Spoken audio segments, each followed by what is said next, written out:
Welcome back, guys.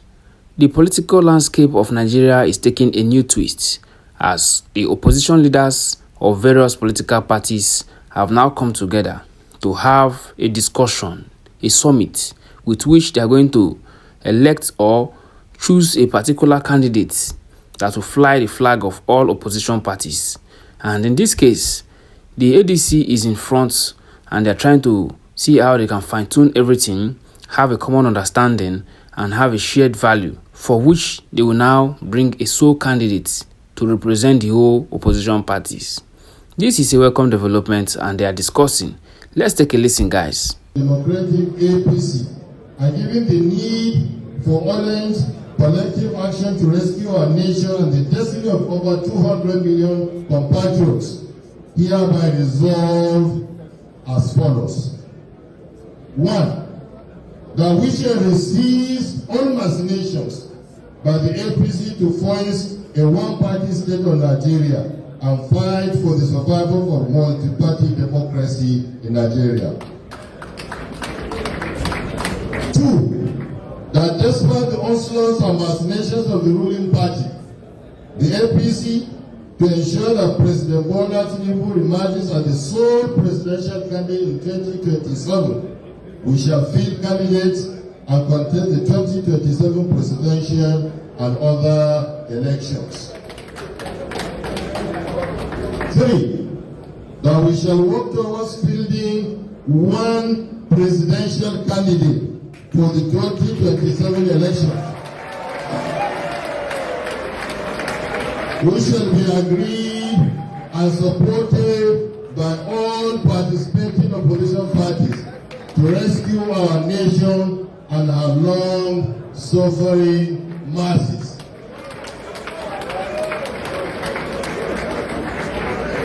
Four, that INEC chairman, Professor Jaish Ojo Amopita, having shown bias and open partisanship in favor of the ruling APC, should not conduct the 2027 general election as Nigerians go to the National Assembly to present a cornucopia of all these provisions for immediate amendment, because an amendment process could be 1 day, maximum within a week. Those of them who are in the House, we could see a number of them here. Now, I have, in my engagement, identified a number of provisions which are key to election. Whether we are ready for the 2027 election, these provisions have to be dealt with. Already, those that have identified that you have watched the television, on television, they are there already. That is number section 63, section 60. Subsection 3, that has to do with the transmission. Of course, by that proviso, and as the senior advocate and all lawyers that are here would have testified, that once you put a proviso to override the main provision, of course, that is what is going to be relied on.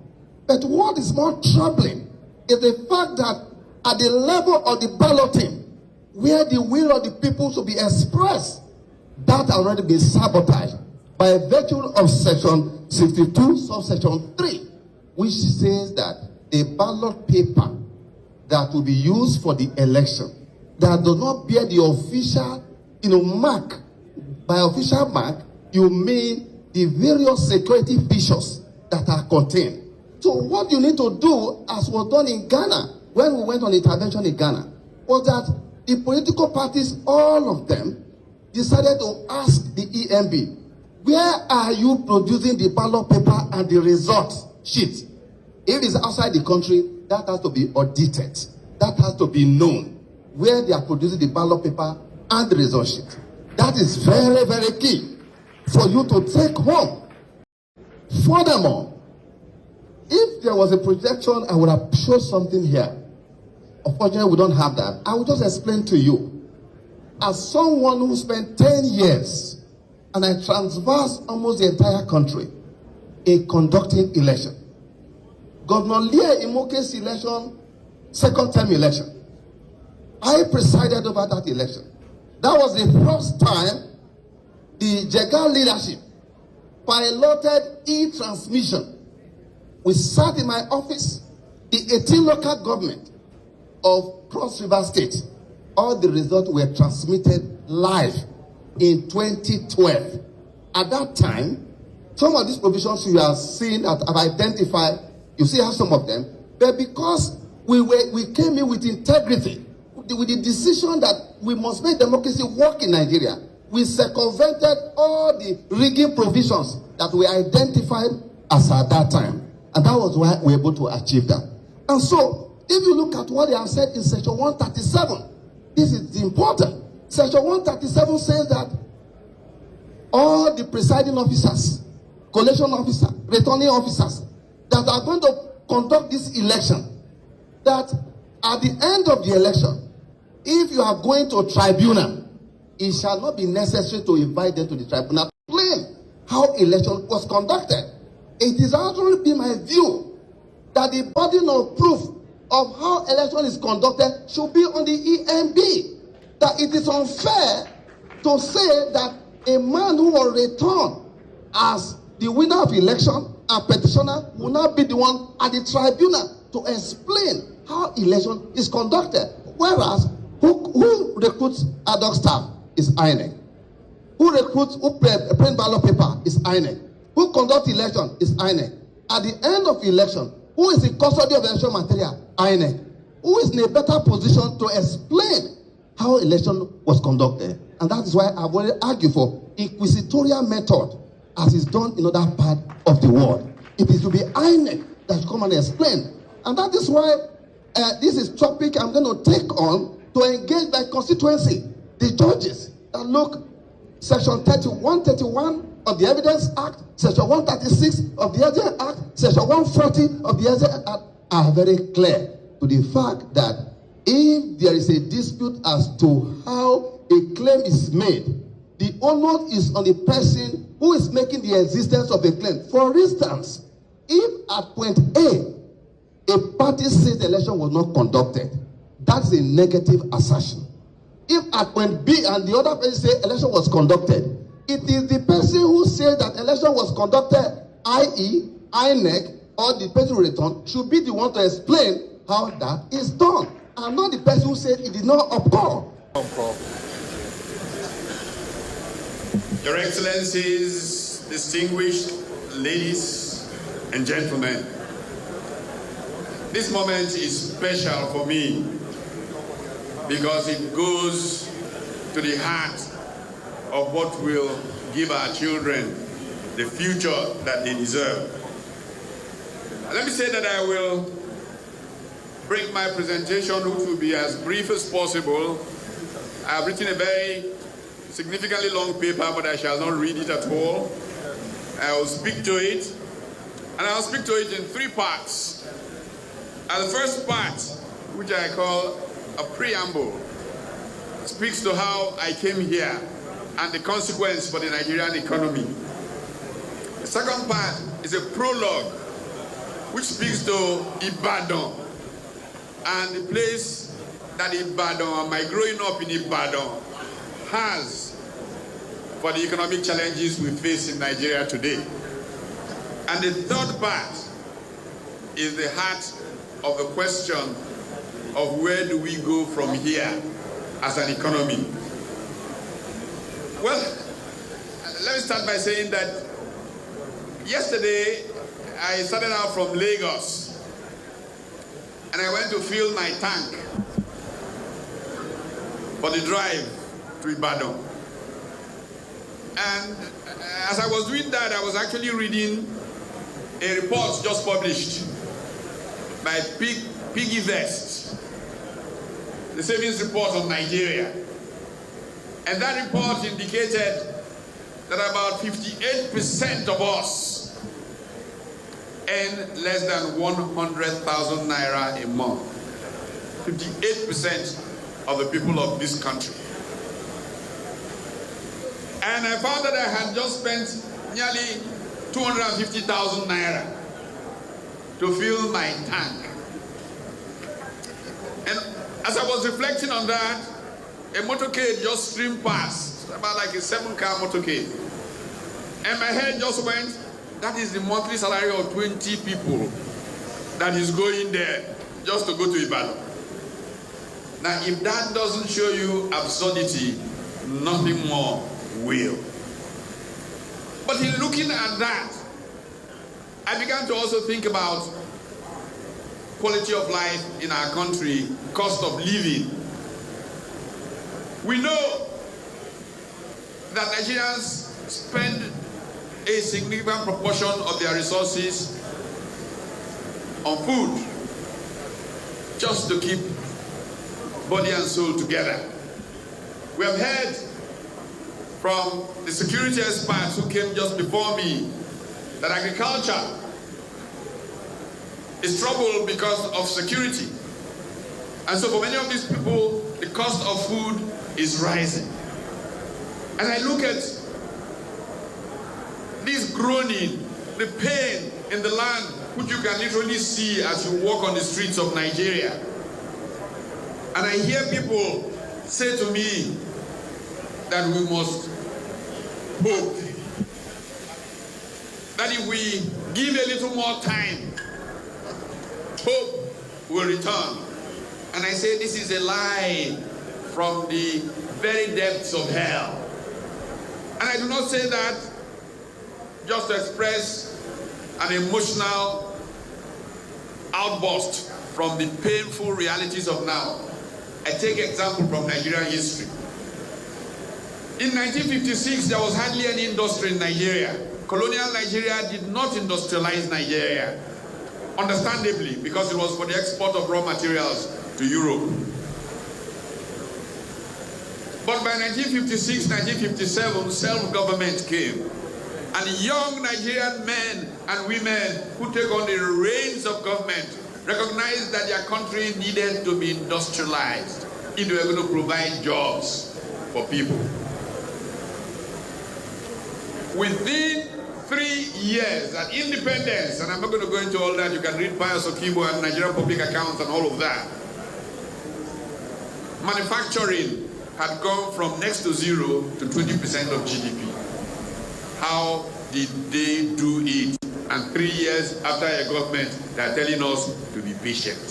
But I will get to the analysis of that much later. I want to say that what I feel in the lived experiences of people tell me that something is fundamentally wrong with a system that says to poor people, be patient. And those who are saying be patient to them are buying new jets. And those who are saying be patient to them are buying new fleets of cars. And those who are saying be patient while these people are dying are buying yachts. Economic injustice in Nigeria will cripple all of us if we don't do something very quickly. And so that's my preamble, that the conscience is challenged by this reality. And I go to my prologue. My prologue goes to the fact that I had the great privilege of growing up down the road, less than 2-3 miles from here. I went to school here in Ibadan, in a college called Loyola College. And when I was at Loyola College, just as I was finishing, there was a riot, not a riot, there was a demonstration by students at the University of Ibadan. One student, Kunle Adigbeju, was killed by police bullets. For several years, Nigerian students continued to rise, seeking justice for that. And when I arrived at the University of Nigeria in 1973, the first thing that I did was become part of the leadership of protests to get justice for Kunle Adigbeju. Today, children, young people in the universities cannot speak up because they say that every time they come out to express themselves, they are slaughtered by law enforcement agencies. Can this be the same country that we live in? A second point about my time in Ibadan and what we are seeing is that back in those days, We saw Nigeria begin to industrialize, as I said, in 1956, 57. And that industrialization provided for all as we grew up. We took it for granted that if you left school, there was a job for you. And I walk around today and young people feel that they will never have a job. I have people who have been out of university 10 years applying for jobs. And now they don't even know what it is to find work. Another thing that my time in Loyola College did to me, and I always remember it, when I see the remarkable secretary of the ADC, is that my mates in class sang their own Oriki to remind themselves of whose sons they are, true Omoluabis, people of character. We came to school to be people of character. And here in Ibadan, not only was Loyola a flying example of that, but even our competition down the road, Government College Ibadan, managed to do the same. And being privileged to have had some of them, like Dr. Christopher Kolade as mentor, and his classmates like Professor Ladikwa Akinkube, live out in the reality of their lives that character. I can tell you for free that the problem of the Nigerian economy is the lack of character in those who are running it today. Because if there is no character, you cannot build trust. Uncertainty sets in. And I can tell you as a man who wrote a book titled Managing Uncertainty, Competition and Strategy in Emerging Economies, that a big part of the challenge of today's economy is that you cannot trust policy. You do not know if it is aimed for private interest or to advance the common good. And so that lesson from my days in Ibadan has come out to matter very significantly. I would like therefore to say that because of the recognition of the importance of character, even a school in Owerri borrowed a motto that says this, and I can't give you full because I used to use it to illustrate to businessmen how to run the world. When wealth is lost, nothing is lost. I've seen people who have become billionaires and gone bankrupt and become billionaires again. When wealth is lost, nothing is lost. When health is lost, something is lost. When character is lost, all is lost. And the tragedy of the moment in Nigeria is that character has been lost in a remarkable way. My parents recognize this and they chose Catholic education to get that out. Because they made that choice, I was first going to get into St. John's in Kaduna. It was the leading Catholic school in northern Nigeria.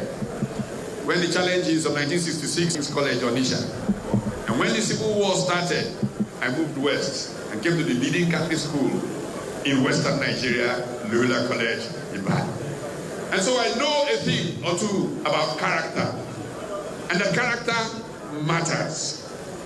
And when I look at the challenge of character in the beginning of Nigerian economy, I recognize that we need a new beginning. We need to flush out people who lack character, to put in place, to run Nigeria, people of character. And so to the third part, over this, where do we go from here? Let me say that one of the big problems with those who run the Nigerian economy is that they don't know the Nigerian people. And one of the good fortunes that I have had is that I know Nigeria.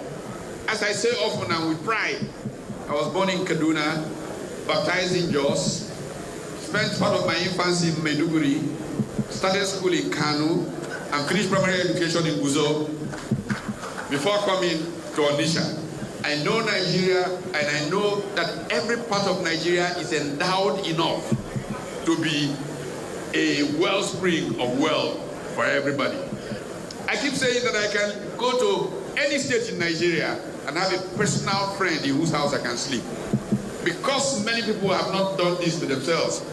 I was telling Mohammed Hayatuddin, who I'm sitting next to there, if I go to Maiduguri, I'll sleep in his house. If I come to Ibadan, they'll be dragging where I will go to sleep and all of that. And so you don't feel the people. Unless you can feel the people, understand the people, you will not be able to commit to building the economy. And so the challenge of economic development in Nigeria is a challenge of not getting validation from Washington and Paris. It's a challenge of feeling the people and recognizing that central to economic development are those people. Economics must be people-centered. The troubles that we have today is that we say that we need for the purposes of growth to go into economic stabilization. I say that is a lie. Why do I say it is a lie? I was one of those who spoke the grammar in this country in the 80s about economic stabilization. I can go to economic books and I tell you about how we use concepts like the J-curve to explain stabilization. But what happened? Did the growth come? After privatization, which made some people rich, after financial service restructuring, which made some people rich, the growth did not come. So I spent time in Asia, in Malaysia, in Singapore, in Indonesia, and all those places, trying to understand what they did differently. I was at the World Bank annual meeting in Hong Kong in October 1997, where it came to a head. I remember the split between Mahathir Ibn Mohamad, Prime Minister of Malaysia, and his Deputy Prime Minister and Finance Minister, Anwar Ibrahim. In October 1997, I wrote a piece from Jakarta, published in The Guardian, that was titled The End of Anwar Ibrahim. It was about how a misordered understanding of those policies from the Washington Consensus split these two people. And Western media tried to push Anwar Ibrahim forward. But what do we know? Of course, the police of Malaysia pushed out Anwar. A few years later, the same IMF would say that Mahathir Mohamad's choice was the better choice. So I long rejected those stabilization policies. To say these people do not understand our economies.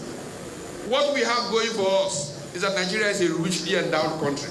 And that from every single part of Nigeria, there are factor endowments whose value chains can make us one of the richest people on earth. But our politicians have been too lazy, far too lazy to do the needful.